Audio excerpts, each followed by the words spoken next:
totally forgot I was not filming the correct angle. So hi guys, welcome back to my channel. Today we have Two Kiss a Prince by Breck, Suzanne. So this is book 1 in the duet of the Bound in the Bone series. I did get this book by Enchanted Fandom, and at first I was quite skeptical because I'm like, okay, I'm a big fan of pirate kind of themes. Not sure of what we're going to think of it.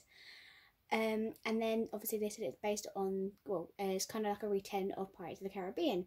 Now I love good retelling of anything that I actually watched before. So Pirates of the Caribbean, yes. So this is the cover. This is plain and something like that. I would not pick up if this was in a store, I would not pick this up at all. Just the way it looks, I would not pick it up at all. So this book did come with an author letter, and it is signed by the author, if I can find it there, which is amazing. So a curse threatens the kingdom when the gilded skull of the Mauritius pirate Ruby Red is stolen from a hidden treasure, a dark force rises, threatening the entire kingdom. A likely crew vows to end it.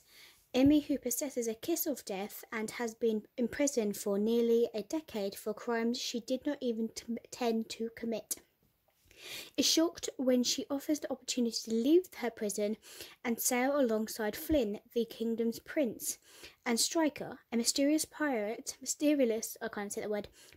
on a voyage to retrieve the skull. A challenging journey awaits. Finding the gilded skull, the source of the curse bound in bone, is the only beginning. The voyage proves challenging as more details emerge and secrets are revealed, threatening the success of their mission. So this was really good. Like, this is our first book, Till I Death. So that book didn't really intrigue me at all when I heard about it. I was like, oh, I might read a book before.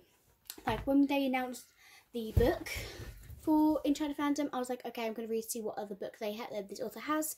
And I did not really like the synopsis. I was like, okay, I might have some mixed views. So far, not too bad. So if you hear any seagulls in the back or birds near the window, nice. So this book was actually quite phenomenal. A pirate, a prince, and a girl who has a kiss of death. Okay, at first, yes, I was quite skeptical, but when you're reading it, it's amazing.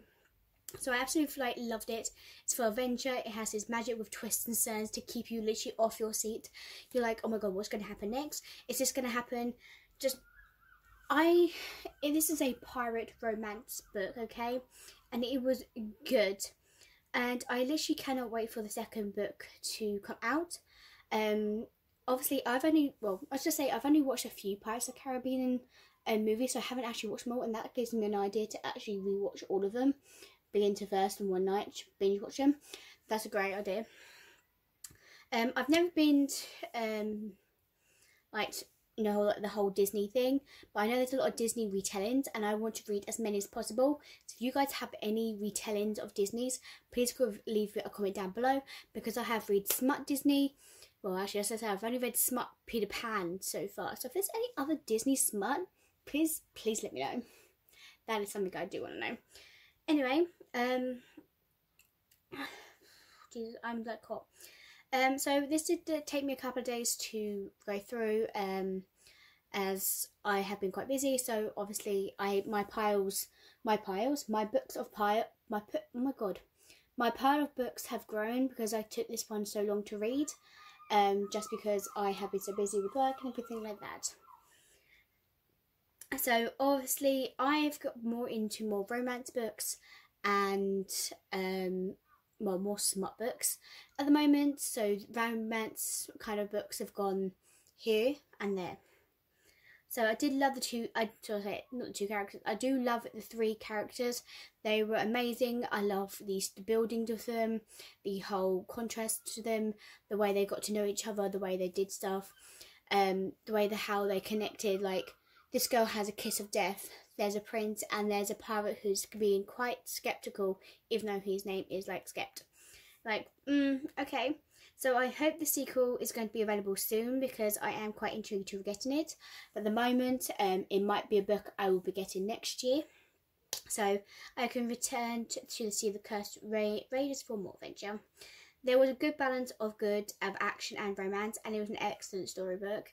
So I'm really enjoying with this as well. So this is my first book reading in this series. So every time I get announced a book series by someone, like a book, and they announce the book by that author, I will see if I've read anything from that author. If I have, I'm like, okay, I've read this. If I DNF'd it, did I read it? Did I like it?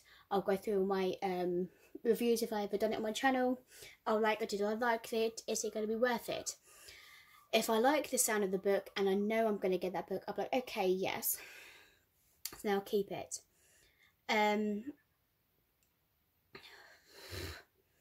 So it was fast paced with plenty of twists and turns, and it kept me on the edge of my seat and highly intrigued. I was reading this late at night, the last final bit. My God, the last sentence got me. Okay, hang on. The last freaking sentence. Who, I whispered, afraid to hear his response. She said the only way to secure a victory is to kill a pirate. To be continued. To kill a pirate is the next book. Not to kiss a prince, is to kill a pirate. So this is going to be an interesting one. So Emmy unfortunately doesn't remember anything that happened before hanging of Ruby Red, but 10 years later she's still held prisoner in a cage or basement of the castle, all because she cursed with a kiss of death. Anyone who touched her lips would instantly die on the spot. For years she was alone and forgotten until one day a stranger came to visit. He came day after day bringing her some food, water, till one day he didn't come back.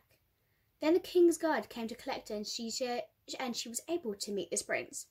But little did she know that stranger that was meeting her was actually the prince. Now he discloses all of the information his father collected on the curse of the ruby red skull. Apparently someone stole her skull from a sacred ground and unleashed a curse that both him and Emmy are involved in. They must embrace their adventure together and see what awaits them. So she's hoping if she goes with them, she'll be able to get this curse raised. I'm not going to tell what his curse is. Emmy has gone through a whirlwind of obstacles. She's been a prisoner since the age of 10, and now she's travelling with a prince on a mission. His touch provides comfort to her, and she feels a pull to him that she doesn't want to fight. But where there is a death, there may be life. So Breck does an outstanding job with plot twist and that cliffhanger. I tell you now, it was not okay? Like, I want the book 2 in my hands right this minute.